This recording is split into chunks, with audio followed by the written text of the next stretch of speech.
தமிழகத்தில் தலித்துகள் மற்றும் சிறுபான்மையினரின் ஓட்டுகளை அதிக அளவு விஜய் எடுக்கிறார் என்ற தகவலை பல்வேறு சர்வே முடிவுகள் பதிவு செய்கின்றன. அப்போ சிறுபான்மையினர் மற்றும் தலித் ஓட்டுகளை திமுகவுக்கு பெற்றுத்தரும் கட்சிகள் எது? காங்கிரஸ், விசிகா. அப்போ எப்படி இருந்தாலும் விஜய் பாதி எடுத்துன்னு போறாரு. இப்போ இவங்க எதுக்கு?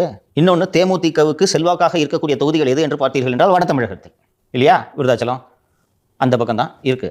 இதை பேலன்ஸ் பண்றது அவங்களுக்கு உள்ள போட்டுக்கிறது. திருமா தான் சொல்லியிருக்காரு, ஓபிஎஸும் டிஎம்டிகேவும் வந்தா நல்லது, எங்களுக்கு கூட்டணி பலம் சேர்க்கும்னு திருமா சொல்லியிருக்காரு. அது அடுத்தடுத்து நடக்கும் பாருங்க.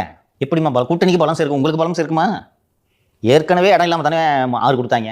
இப்போ இன்னும் 2 கட்சி புதுசாக வந்தால் எவ்வளோ கொடுப்பாங்க உங்களுக்கு? இதில் வேற சுமூகமாக நாங்கள் தொகுதி பங்கீடு பண்ணுவோம். 3 கொடுப்பாங்க, வாங்கிக்கிறியா?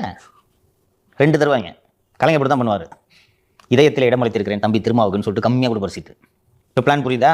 இப்போது தாவேக கூட்டணி பலமான கூட்டணி ஆகிவிடுகிறதா? தாவேக, காங்கிரஸ், விசிக அது ஒரு வலுவான கூட்டணியா? இங்கே தான் வதவதன் இருக்காங்களே திமுகவில். அதிமுக சைடு என்னப்போ? பிஜேபி, அதிமுக அவ்வளோதான். அந்த தமிழ் மாநில காங்கிரஸ் அதை விட்டு விடுகிறீர்கள் அடிக்கடி. வாசன் தரப்பிலிருந்து வருத்தப்பட்டார்கள். சேர்த்துங்கம்மா, சொல்லுங்கம்மா அந்த பேரை. தமாக. தமாக. இப்போ அது ஒரு பலவீனமான கூட்டணி ஆகிடுதா? இதான் இப்போதைக்கு பிளான். சரி, இப்போ இது ஜெயிச்சிருமா இந்த டீமை?